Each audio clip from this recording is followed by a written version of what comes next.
Hello and welcome to my top 12 movies I've seen in theaters for 2013. Now, some of you may agree with this list, some of you may not, but this is my list. If you don't agree with it, go make your own list. This one's mine, and this is my opinion, and that's why you're watching. Before we get started, I do want to point out that this is a top 12 list. I was going to do a top 10 list, but everyone does top 10 lists, so I said, well, how can I make it better? I could do a top 11. Well, it turns out some other reviewers, actually quite a few of them, already do top 11 lists to one-up the top 10s. So how can I make it even better? Jump up to 15? Nah, that's a bit too much. I only saw like 70, 80 movies this year, so I might be pushing it. So let's go with top 12. That's roughly one movie per month of the year, and it gives a decent balance and one-ups everyone else. So this is the top 12 movies of 2013. Number 12. For the number 12 position on this list, I'm going with a movie that I wanted to have made, but after seeing it, wasn't sure that I was happy with what I saw. However, I did still like it. It is still a good movie. So it's taking the bottom spot on this top 12 list. And that film is Despicable Me 2. After reviewing this film, I did feel that it was a decent movie in its own right. However, I don't think it quite captured the magic of the first one. In fact, it tried a little bit too hard to recapture that magic, and I think that's what ended up hurting the movie. Overall, it's still a good movie, though, so that's why it's ranked number 12 on this list. Number 11.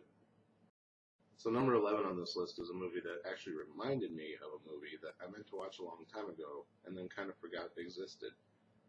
And that would be Percy Jackson and the Sea of Monsters.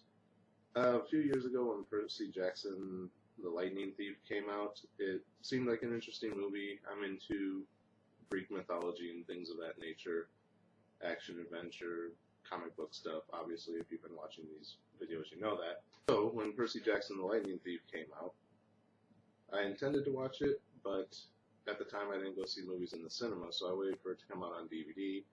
By the time it came out on DVD, I'd kind of forgotten about it because it didn't have a lot of publicity behind it. So when I saw Percy Jackson 2 coming out, it reminded me of the existence of the movie, and I actually found the DVD for the first one in the $5 bin at Walmart, bought it, watched it, liked it enough to go watch this one, and this one ended up being a pretty decent film. It's a solid follow-up to the first one.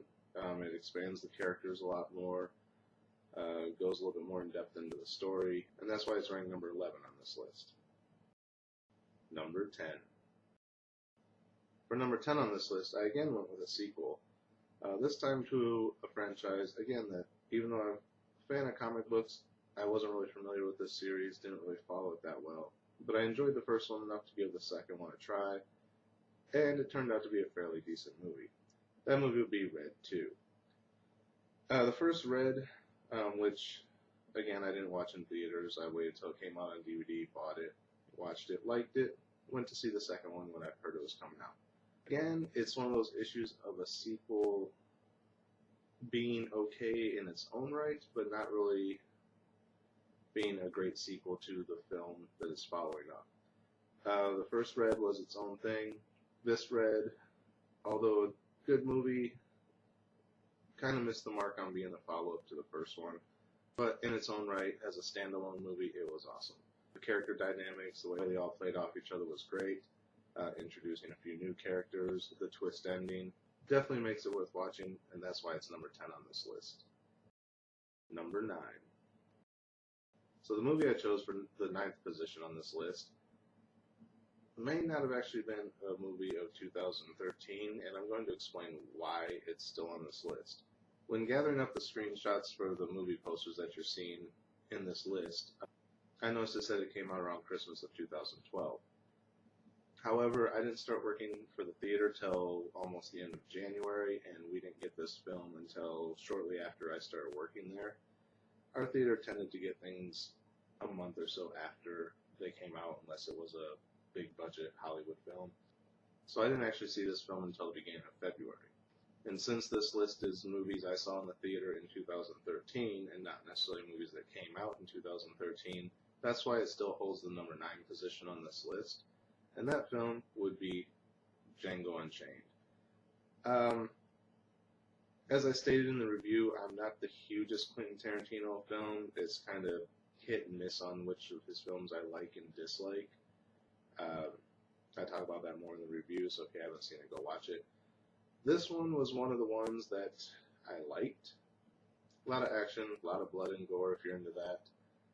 Jamie Foxx playing characters is always hit and miss with me as well. There are points in this movie when his acting chops fall a little short for my taste, but overall he still pulled out a good performance by the end, and it makes for a decent film, and that's why it's the number 9 position on this list. Number 8. The number 8 position on this list goes to a movie that's a remakequel of a film I grew up on. For those of you who don't know what a remakequel is, it's sort of a remake, but at the same time a sequel to an original franchise. And in case you haven't guessed it by now, I'm talking about Evil Dead from 2013.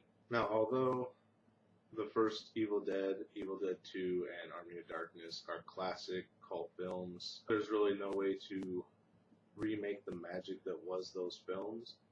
But this remake came fairly close. It basically tells the same story, but with a different group of people. There's a lot of nods to the original. In fact, it got to the point where there were a few too many nods to the original for my taste, and that's why it's ranking fairly low on this list. If it wasn't for that, it'd probably be a little bit higher. Overall, though, it was a good movie. If you like the Evil Dead franchise, you'll probably like this one. If you're not into the Evil Dead franchise or horror movies in general, you're probably not going to like it. But myself and the other people who I used to work with that were fans of Evil Dead, we all liked it, so we'd say it's a decent successor, and it's supposed to continue the series with a couple more sequels to this version that are eventually going to tie into a sequel of the original, where the two versions of the franchise will mesh into one. So I'm kind of looking forward to that, and that's why it's ranked number 8 on this list. Number 7. For the number 7 slot, I picked this film, one, to break away from the action-adventure horror movies that the last few have been, and interject a little bit of comedy. I didn't see very many comedies this year, so as far as what I did see, this is the one that stood out the most, and that would be We're the Millers. Now, this movie wasn't the greatest comedy by any means, but it did make me laugh a few times. The story was semi-original. I know there's nothing original anymore, but it tried. But overall, it was still a funny film. And that's why it's the number 7 position on this list. Number 6. Now, in the number 6 position on this list, we actually have a tie. And that's because these two movies are essentially the exact same movie. However, one has better aspects in one ratio than the other, while the other has better aspects in the other ratio than the other. And the tie for number 6 position goes to Olympus Has Fallen and White House Down. Both movies about the White House being taken over by a terrorist attack. However, where Olympus Has Fallen was the better action film, its storyline and character development was rather generic and non-existent. Whereas White House Down, although its basic story and character development was much better than Olympus Has Fallen, the overall action scenes lacked in comparison. Between the two films, if you took the action from Olympus Has Fallen and mixed it with the backstory and character development from White House Down, you would have had a decent film. But because each one lacks slightly in these aspects and were two separate movies, they tie the number 6 slot on this list. Number 5. The number 5 position on this list goes to one of the first movies I saw when I started working for the theater, and one that I actually didn't think I was going to like that well.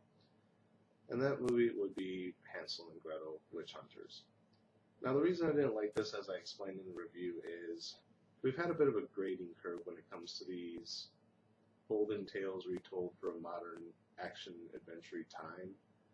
Of course, starting with films like Van Helsing, which, although it tried, was horrible, leading into The Brothers Grimm, which was better, but still missed the mark, which brought us to Hansel and Gretel, Witch Hunters.